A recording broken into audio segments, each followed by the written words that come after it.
Bienvenidos al tercer episodio de la segunda temporada de ¿Qué hombre quieres ser? Hoy hablaremos de la verdad, considerada la primera víctima de cualquier guerra.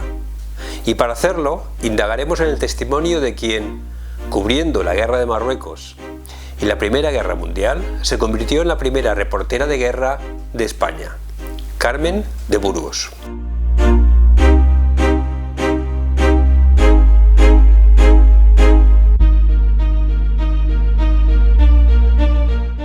Carmen de Burgos escribió en El Heraldo de Madrid y en algunas de sus novelas descripciones detalladas de la devastación sufrida por los pueblos. No le permitieron acceder directamente a las trincheras por su condición de mujer, pero pudo narrar los horribles daños sufridos por la retaguardia civil. Destacó la crisis económica, la paralización de los negocios, la escasez, la falta de recursos, lo difícil que resultaba sostener la vida en tiempos de guerra.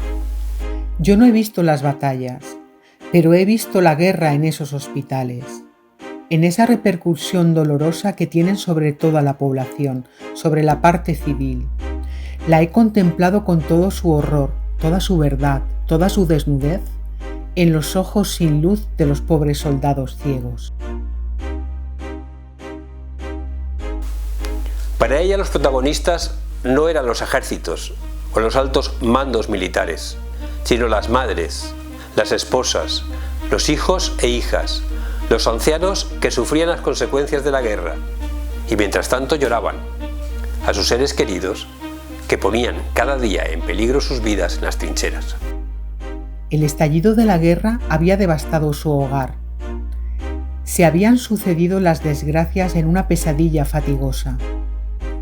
La ida del marido, la invasión de su pueblo, las escenas desgarradoras de abusos, asesinatos y destrucción, las amigas vejadas, la hermana parricida, el suegro muerto, en ruinas su casa, arrasado su pueblo, derruida aquella iglesia que la cobijó de niña, con los santos rotos, los cristos hechos pedazos, las dolorosas desgarradas, dando idea de un pueblo de heridos divinos que no podían pedir auxilio porque la campana yacía medio enterrada entre los escombros.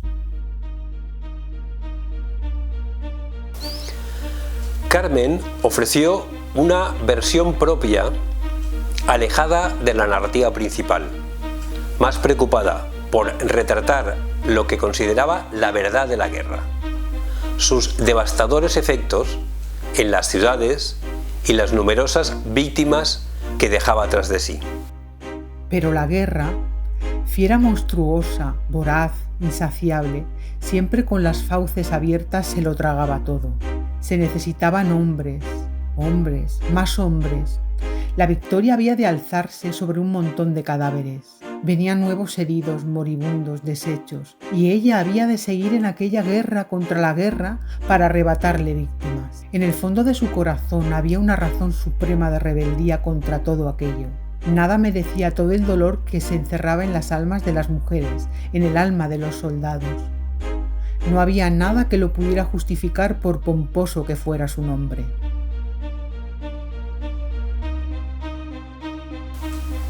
Carmen formó parte de un movimiento internacional de mujeres con un compromiso muy firme por la paz.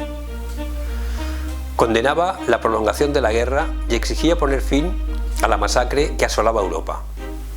Este movimiento no era homogéneo y ella, dentro de él, representaba el ideario republicano, socialista. Su pensamiento, en cierto modo modernizador, se basaba en los principios de libertad, república y laicismo.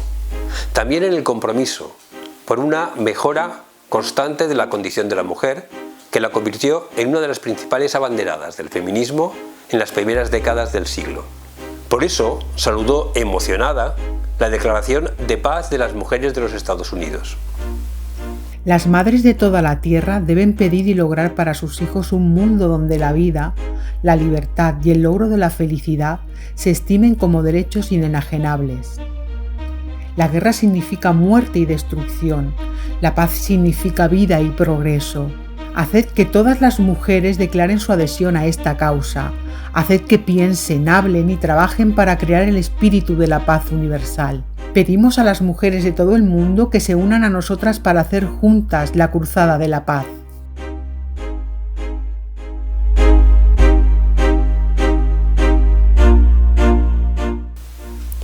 Nos preguntamos, con Carmen de Burgos, ¿dónde está la verdad en un conflicto bélico?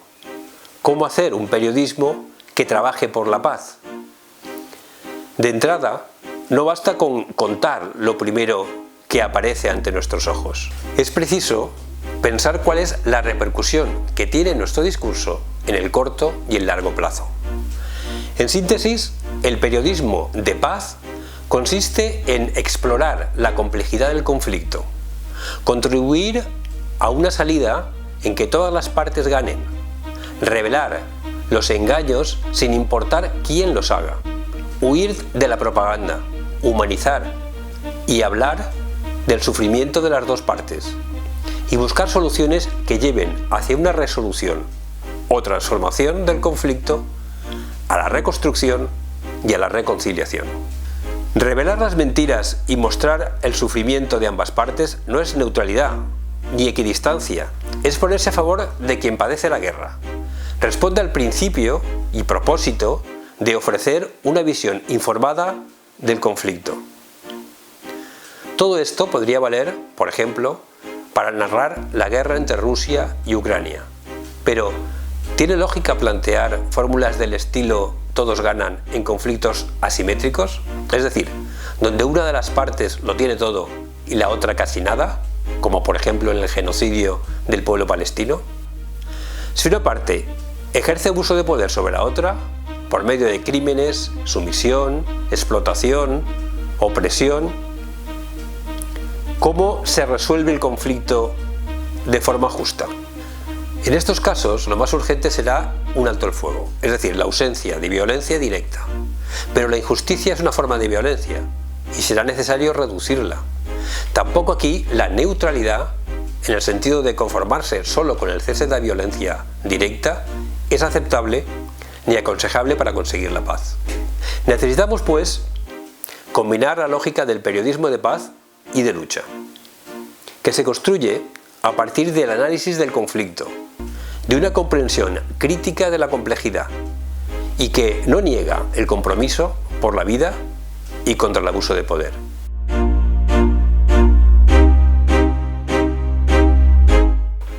Llegados a este punto, es lícito preguntarse qué tipo de periodismo de guerra ofrecen los medios de comunicación en España.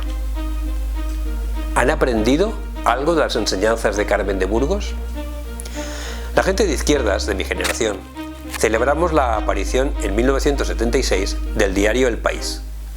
Yo estuve décadas comprando a diario El País y El Levante. Pero lamentablemente hemos sido testigos directos de la derechización de su línea editorial.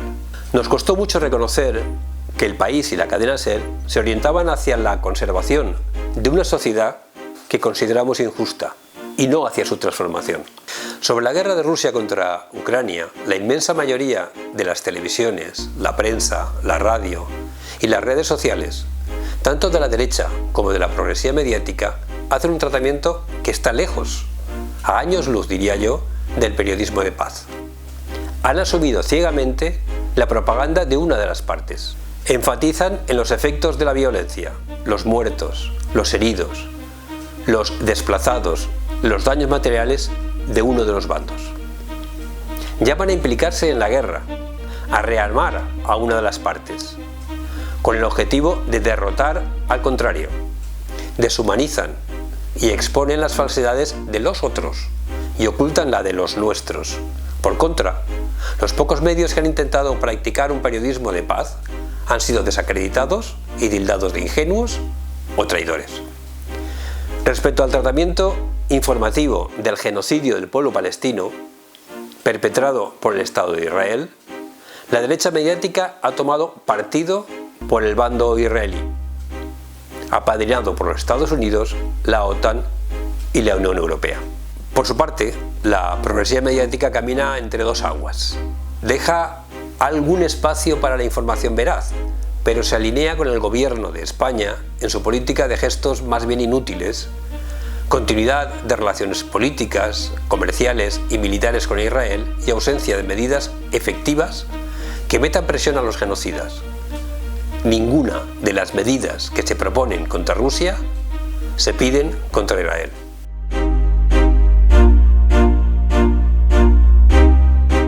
A la inquietud por la deriva que estaba tomando lo que considerábamos prensa progresista, le pude poner nombre al cursar estudios de posgrado de comunicación audiovisual. Se llama Economía Política de la Comunicación y es el marco analítico que examina cómo los factores políticos y económicos influyen en la producción, distribución y consumo de los medios en las sociedades capitalistas. ¿Por qué la progresía mediática practica un periodismo tibio o directamente un periodismo de guerra? Para responder a esa pregunta hay que entender que los medios de comunicación no son el cuarto poder, son el espacio donde se crea el poder. Y el verdadero poder está donde está el dinero. Por tanto, para comprender de qué va un medio, hay que identificar a sus propietarios, para detectar sus intereses económicos. Un medio que tenga entre sus dueños empresas, bancos o fondos de inversión relacionados con la industria del armamento, difícilmente irá contra sus intereses. La propiedad marca la línea editorial, es decir, el posicionamiento político del medio. Pero ojo, no todo se reduce al lanzamiento de consignas hacia la audiencia. La cosa no es tan burda. El ciudadano ha de creer que hay debate, mientras la discusión se mantenga dentro de los márgenes de la línea correcta. Así se convencerá de que está creando su propia opinión, sin apreciar que se la están esculpiendo bajo la apariencia de mensajes plurales. Pero no seamos derrotistas. La buena noticia es que el poder tiene grietas. La hegemonía tiene grietas. En el sistema educativo hay grietas. En los medios de comunicación hay grietas. Hasta en la iglesia hay grietas. Hay personas que ensanchan las grietas en todos los campos. Y también hay espacios grieta en los medios de comunicación. Nos referimos al Canal Red, el Crític, La Directa, El Salto, La Marea, Contexto, el Diario.es, en ciertos temas. Habrá que exprimir la imaginación para aprovechar la revolución digital, el cooperativismo y la economía social para reforzar estos medios y fundar otros nuevos. En definitiva, será muy difícil seguir el legado de Carmen de Burgos, es decir, que la lucha contra la guerra y por la paz gane la hegemonía si no se rompe el oligopolio mediático y los y las pacifistas no disponen de medios de comunicación críticos con el sistema.